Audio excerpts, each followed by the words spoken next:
Hello student, कक्षा 12 राजनीति विज्ञान। आज का हम नया चैप्टर शुरू करेंगे जिसका नाम है आतंकवाद। आतंकवाद या टेरर, जिसे हम टेररिस्ट भी कहते हैं। वास्तव में आतंकवाद को अगर हम पढ़ें या आतंकवाद शब्द की व्याख्या को अगर देखें तो आतंकवाद एक लैटिन भाषा के शब्द टेरर से बना है। किससे बना है? टेरर से बना है। इस टेरर का अर्थ होता है भय व्याप्त करना या भय दिखाना। कोई भी काम किसी के द्वारा भय या हिंसा के माध्यम से किया जाए तो वो क्या कहलाता है? आतंकवाद कहलाता है। जोर जबरदस्ती देख लीजिए, हिंसा के माध्यम से देख लीजिए, भय के माध्यम से देख लीजिए, ऐसी घटनाएं अगर होती हैं तो वो क्या कहलाती हैं? टेरर कहलाती हैं। अभी वर्तमान में अगर देखें तो पूरी दुनिया में भारत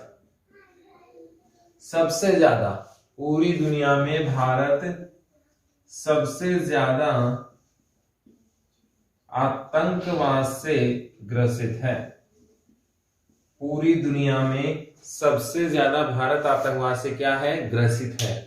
सबसे पहले अगर हम देखें 1950 से 2010 तक, तो 2000 तक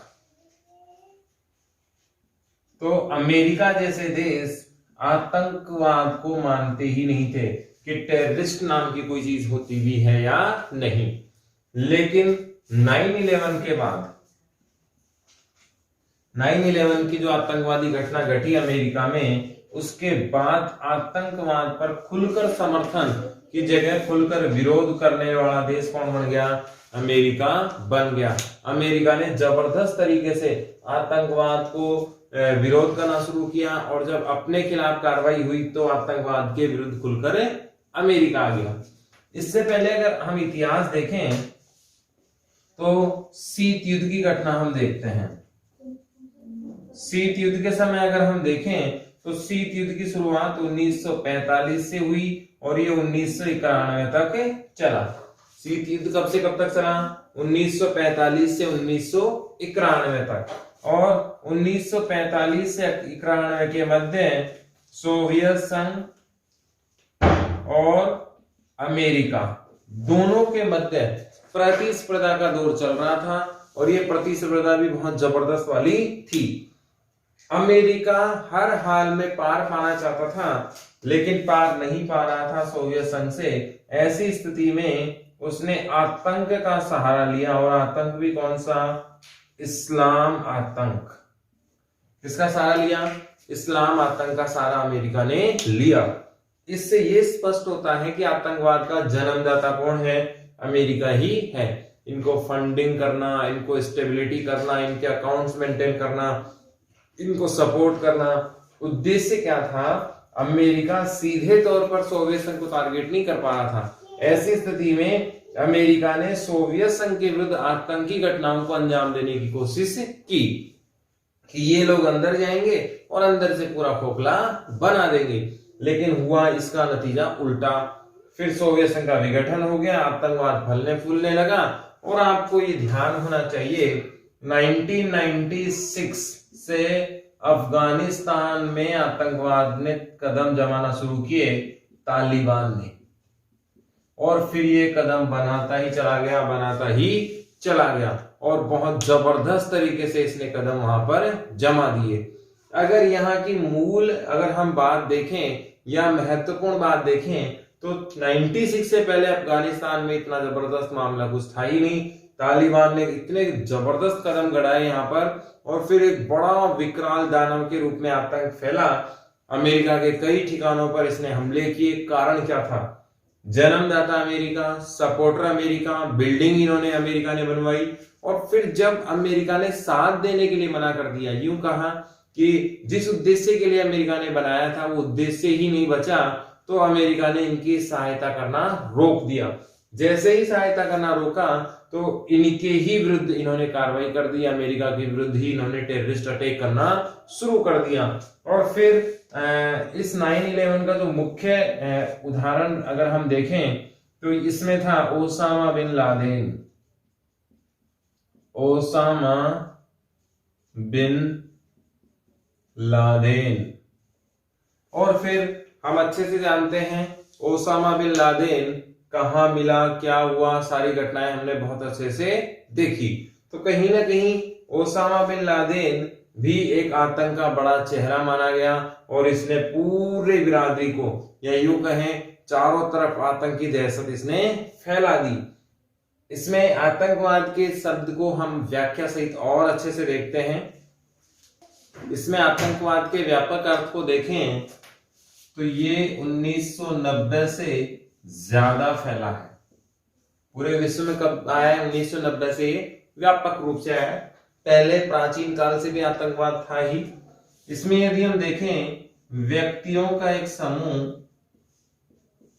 व्यक्तियों का एक समूह शांतिपूर्ण व उचित मांगों के लिए, शांतिपूर्ण और उचित मांगों के लिए यदि कार्य करता है, क्या करता है? कार्य करता है, तो ये क्या कहलाता है? आंदोलन कहलाता है। बहुत ध्यान से देखना है। व्यक्तियों का समूह शांतिपूर्ण, अहिंसात्मक और उचित मांगे, वैलिड मांग अगर है, वैलिड डिमांड्स हैं, शांतिपूर्ण हैं, यदि वो कार्य ऐसा करता है तो क्या कहलाएगा? आंदोलन कहलाएगा। इसके विपरीत है कि हम हिंसा, भय, अनुचित मांगों को लेकर यदि काम किया जाए, हिंसा, भय, अनुचित मांगों को लेकर यदि कार्य किया जाए और व्यक्तियों का समूह हो या व्यक्ति विशेष हो तो क्या कहलाएगा? आतंकवाद कहलाएगा। क्या कहलाएगा? आतंकवाद कहलाएगा। अब ये बहुत सारे प्रकार के आतंकवाद होते हैं, जैसे रासायनिक हथियारों का खतरा है, अभी कोरोना चल रहा है, ऐसे रासायनिक जीवाणु विषाणु भी अटैक का माध्यम हो सकते हैं। बहुत सारी समस्याएं दुनिया के सामने हैं। रासायनिक हथियार है, जैविक हथियार है, परमाणु वेपन्स की धमकियां हैं, ये सारे टेररिस्ट की एक्टिविटीज ही एक तरीके से हैं। किसी भी प्रकार से आम जनता के मन में दहशत स्थापित करना, भय व्याप्त करना। बाबा अमरनाथ जी के, जिन्हें हम बाबा बर्फानी भी कहते हैं, उनकी यात्रा में अटैक की अफवाहें उड़वाकर जम्मू कश्मीर में माता वैष्णो देवी जी की यात्रा को रुकवाना, बाबा बर्फानी की यात्राओं को रुकवाना, अमरनाथ जी की यात्राओं को रुकवाना, कैलाश यात्रा को बार बार डिस्टर्ब करना, तो ये कहीं न कहीं क्या है? एक प्रकार से भय का माहौल ही है कि आम जनता के मन में दहशत होनी चाहिए। अब ये दहशत वास्तव में कैसे होती है? मीडिया के माध्यम से, मीडिया को धमकी दी जाएगी, मीडिया उसे टेलीकास्ट करेगा, आम जनता तक वो पहुंच रही है। वास्तव में जो आतंकवादी चाहते थे वही कार्य हमारा मीडिया भी उन्हें कहीं ना कहीं कई बार सपोर्ट कर देता है। हम इसमें ये भी पढ़ेंगे कि मीडिया किस प्रकार से आतंकवाद को सहायता कर देता है या आगे बढ़ा देता है। वास्तव में आतंकवादी चाहते हैं कि किसी भी प्रकार से हमारे जो बहके संदेश हैं, हमारे जो डरावने आइडियोलॉजी है या एक टेंशन वाला जो माहौल हम बना सकते हैं, वो माहौल जनता तक कैसे पहुंचे, कैसे हमारी बात जनता तक पहुंचे। ये ठीक वैसे ही है जैसे अंग्रेज बहुत कम मात्रा में थे, हिंदुस्तानी बहुत ज्यादा मात्रा में थे, फिर भी हम लोग गुलाम रहे।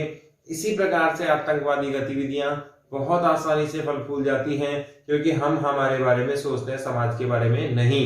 यदि इसके प्रति खुलकर अवेयर हो जाएं, कोई भी वस्तु को नहीं छुएं, किसी प्रकार के लालच में नहीं आए, तो आतंकवाद कुछ भी नहीं कर सकता, क्योंकि बहुत सामान्य एक छोटा सा समूह कुछ भी समाज का बिगाड़ नहीं सकता। लेकिन कहीं ना कहीं हमारी अनदेखी समाज के लिए क्या पड़ जाती है? भारी पड़ जाती है।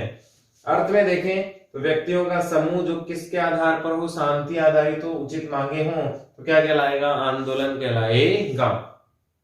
हिंसा आधारित समूह हो, भय आधारित समूह हो, अनुचित मांगे हों, हथियार के दम पर अपनी मांगों को पूरा करवा रहे हों, तो क्या कहलाता है? आतंकवाद कहलाता है।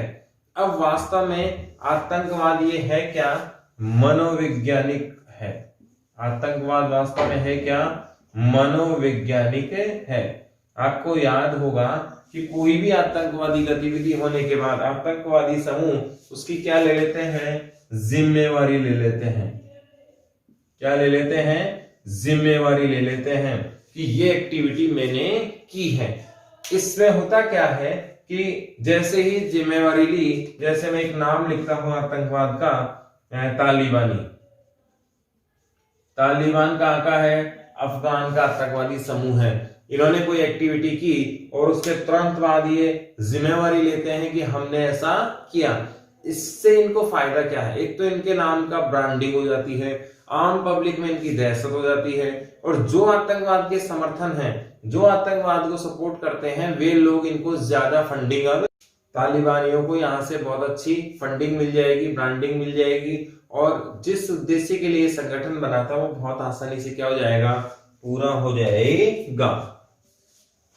अब अगर हम इसके बैकग्राउंड की बात करें कि ये वास्तव में आया कहां से, आतंकवाद वास्तव में आया कहां से, तो आतंकवाद का साम्राज्य या इतिहास निरंकुशता से आया है। इसमें आगे देखें तो आतंकवाद के इतिहास की यदि हम बात करें, ये कहां से शुरू हुआ, तो वास्तव में इसका जन्म निरंकुश शासन से हुआ। सबसे पहले क्या आया? निरंकुशता आई। निरंकुशता धीरे धीरे वो बढ़ती चली गई और एक चरम सीमा तक पहुंच गई। निरंकुशता कहां तक पहुंची? चरम सीमा तक पहुंची। तो इसका क्या होने लग गया? विरोध होने लग गया, या ऐसा कह सकते हैं विद्रोह होने लग गया। ये विद्रोह किस प्रकार का था? ये विद्रोह हिंसात्मक था, हिंसात्मक था। यहीं से आतंकवाद का क्या हुआ? जन्म हुआ। और आप जानते हैं हर युग में स्वतंत्रता के लिए क्या है? संघर्ष पाया जाता है। हर काल, हर दिवस, हर रोज हम हमारी आजादी के लिए लड़े हैं, चाहे वो राजतंत्र हो, चाहे वो लोकतंत्र हो, चाहे आज वर्तमान का युग हो। हर व्यक्ति को अपनी स्वतंत्रता के लिए लड़ना ही पड़ता है, समाज में हो, चाहे वो देश के लिए हो, चाहे वो सीमाओं पर हो, अपनी चीज के लिए हर जगह संघर्ष पाया जाता ही है। तो सबसे पहले शासन कौन सा था? निरंकुशता वाला। निरंकुशता बढ़ती चली गई, बढ़ती चली गई। जब वो आउट ऑफ लिमिट हो गई, चरम सीमा पर पहुंच गई, तो विद्रोह जो हुआ, उसका जो रिएक्शन हुआ वो कैसा था? हिंसात्मक था। किस प्रकार का रिएक्शन था? हिंसात्मक रिएक्शन था। और फिर उसके लिए स्वतंत्रता के लिए क्या पाया जाने लग गया? संघर्ष पाया जाने लगा। अपने अधिकारों की बात उन्होंने करना शुरू कर दी। कुल मिला के कहा जाए तो वो अपने आप को स्वतंत्र रखना चाहते थे, उस विद्रोह से हटाना चाहते थे, लेकिन एकमात्र जो जरिया था वो कैसा था? हिंसात्मक था। यहीं से आतंकवाद फिर फलने फूलने लगा। फिर धीरे धीरे ये बड़ी मात्रा में होने लग गया, गैंग बनने लग गए, समूह बनने लग गए, फिर इनको प्रोत्साहन भी मिलने लग गया, और जो प्रोत्साहन इनको मिला वो अपने फायदे के लिए था। यानी कि ऐसे संगठन जो अपना उद्देश्य पूरा कर सकें, वे इनको सहायता करने लग गए। अब 9/11 की घटना हम पढ़ते हैं, टेररिस्ट से संबंधित। बहुत ध्यान से आपको सुननी है। 9/11 की घटना, 9/11 की आतंकवादी घटना आपको बहुत अच्छे से पढ़नी है। आपकी किताब में बहुत शॉर्ट में दे रखा है, मैं बहुत शॉर्ट में इसको कंप्लीट कर देता हूं। बहुत ज्यादा नाम आपके यहाँ नहीं दे रखे हैं, आपको बहुत अच्छे से इसको देख लेना है, ये एग्जाम में पूछी जाती है। 9/11 की घटना ये हुई, आपको याद होना चाहिए, ये है माह और ये है दिनांक और ये है महीना। भारत में उल्टा लिखते हैं, दिनांक आगे होती है, अमेरिका में महीना आगे होता है। थोड़ा सा आपको ये ध्यान रखना है। इसमें एक तो यहां जो टावर था जिसने तालिबान ने हमला किया, एक तो pentagon, Washington DC,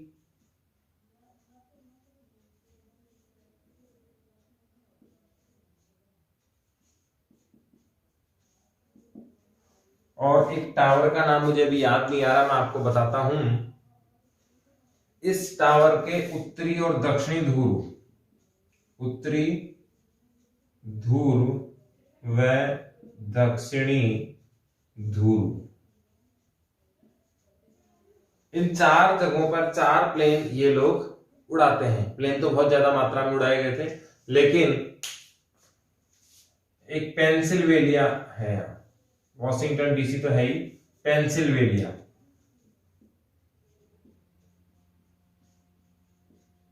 Pennsylvania, pentagon, Pennsylvania, उत्तरी ध्रुव और दक्षिणी ध्रुव। इस टावर का नाम मैं आपको बाद में अपडेट कर दूंगा। तालिबानियों ने अमेरिका के प्लेन उड़ाए। ये प्लेन मल्टीपर्पज से ज्यादा थे। इसमें से एक प्लेन पेंटागन जो अमेरिका का क्या है, रक्षा विभाग है, याद रखना आपको, अमेरिका का क्या है, रक्षा विभाग है। इसमें टकराया गया ताकि अमेरिका की जो सुरक्षा जानकारी है, सुरक्षा संबंधित है या फौजियों से संबंधित है, वो मामला नष्ट किया जा सके। दूसरा, पेंसिल्वेनिया के खेत में गिर गया, इसका कोई काम हुआ ही नहीं, खेत में गिरकर क्या हो गया, ये नष्ट हो गया। और तीसरा, जो टावर था उसके उत्तरी और दक्षिणी ध्रुव, यहां 2 प्लेन टकराए। 4 प्लेन टोटल थे, जिसमें से एक तो पेंटागन। अब यहां पर ये याद रखना है, अमेरिका का रक्षा विभाग कौन से डिपार्टमेंट में है, कौन सी जगह है, उस रक्षा बिल्डिंग को क्या कहा जाता है, पेंटागन में ये स्थित है, उसे ही हम रक्षा विभाग अमेरिका का मानते हैं। तो अमेरिका का रक्षा विभाग कहाँ है, पेंटागन में है। पेंसिल्वेनिया के खेत में एक प्लेन टपका गया, वो गिर गया, वहां नष्ट हो गया। दूसरा, ये जो टावर है उसके उत्तरी और दक्षिणी ध्रुव से जाके टकराता है, 2 प्लेन अलग अलग दोनों छोरों से गुजरते हैं और अंदर जाके उसमें धंस जाते हैं और पूरा जो टावर होता है वो गिर जाता है। ये टावर था world trade centre, world trade centre. अब इस पूरी घटना को फिर से देखते हैं। 9/11 की घटना आतंकवादी घटना, प्रसिद्ध घटना है। आपको ये याद रखना है, इसमें आतंकवादी संगठन कौन सा था, तालिबान का था। तालिबान कहाँ का आतंकवादी संगठन है, अफगानिस्तान का आतंकवादी संगठन है। अमेरिका पे ये हमला हुआ, हमला कौन से टावर पे, वहां वर्ल्ड ट्रेड सेंटर पर हुआ। इसके उत्तरी और दक्षिणी ध्रुव पर 2 प्लेन टकराए। ये चौकोर बिल्डिंग है, एक उत्तर में आया और एक दक्षिण में, और दोनों प्लेन अंदर धंस गए। पेंटागन अमेरिका का रक्षा विभाग है, यहाँ तीसरा विमान आया और इसमें गिर जाता है। चौथा विमान कहीं और हमला करने वाला था, जिसका टारगेट वॉशिंगटन डीसी था, लेकिन ये गिरा कहाँ, पेंसिल्वेनिया में ही गिर गया। इसका काम, जो टारगेट था वो हिट हुआ ही नहीं, यानी कि ये खेत में ही गिरकर नष्ट हो गया। तो ये पूरी घटना आतंकवादी घटना थी। अमेरिका के प्लेन को हाईजैक कर लिया आतंकवादियों ने, और ये लगभग 20 आतंकवादी थे। इसके बाद अमेरिका ने ऑपरेशन चलाया और इसमें ओसामा बिन लादेन को मार गिराया, जो मिला कहां, पाकिस्तान के एटामाबाद में, और बाद में पाकिस्तान एक्सपोज हुआ। और ये पाकिस्तान की बहुत रईस जगह, आर्मी बेस के जस्ट पास था। इससे ये भी पता लगा कि पाकिस्तान का सहयोग आतंकवाद में कितना जबरदस्त है, और पाकिस्तान के खाने के और दिखाने के दांत क्या हैं, अलग अलग हैं। कल इससे आगे की घटना हम पढ़ेंगे। 9/11 की घटना बस इतनी सी ही है, और आतंकवाद से संबंधित बहुत सारे मुद्दे हम कल उदाहरण के तौर पर और पढ़ेंगे।